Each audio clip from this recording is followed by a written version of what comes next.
waxaan kaloo la yeeli karin maalintii la soo qabsaday saldhiggii ugu weynaa ciidanka waxa ku yaalay ee taliye ciidanka joogay in madaxweynihii uu noo caadiyeeyo oo yiraahdo sidii laba team oo banooni dheelaysa maalinba kooxa laga adkaadaaho waa game oo ka dhigay halkii la rabay inuu mas'uuliyad ku jawaabo halkii la rabay inuu abaabul galo halkii uu la rabay inuu degdeg golaha amniga qaranka u kulmiyo halkii la rabay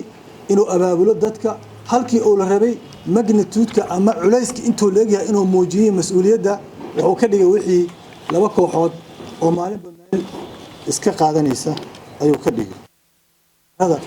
ay kamid tahay runtii dalkeena ku dhacday waxaad ogtihiin in madaxweynaha aan u soo jeedinay talo haddii asaga iyo dowlad goboleedyadu isdiidan yihiin haddii asaga iyo mucaaradkii isdiidan yihiin haddii baarlamaankii kala qaybsan yahay oo xiran yahay isku dhex feerayo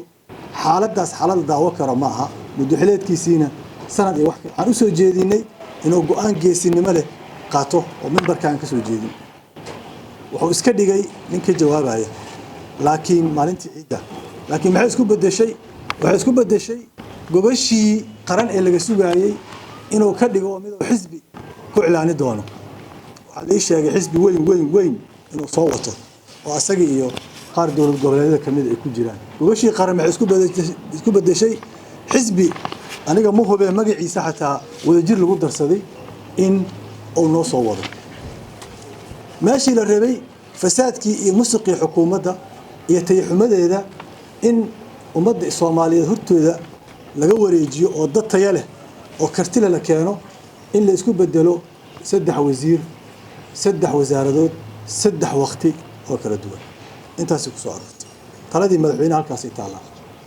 wax ka hadda madaxweynaha laga sugaayo runtii aniga oo ku dhiman agtiisa ma jiro adeeg dhamays balaas waliba waa adeeg shalgoon lahayna oo kiin fududaya wani la xiriirta adduunka oo dhan xirmada maalinle adeeg dhamays balaas ka shaway 30 city waana ka isticmaal internet iyo ku hadal 24 saac oo xiriir waliba kiin dheera nashaad IPTV oo isku xiraha madadaalada casriga anka shaway dahab adoo garaacasa xadig boqolikow afargees adeeg dhamays balaas xulashadan ka haboon egeek somtal waliba waa shabakad isgaarsiineed iyo tiknoolajiyadeed ee aan ka balaaran geeyigan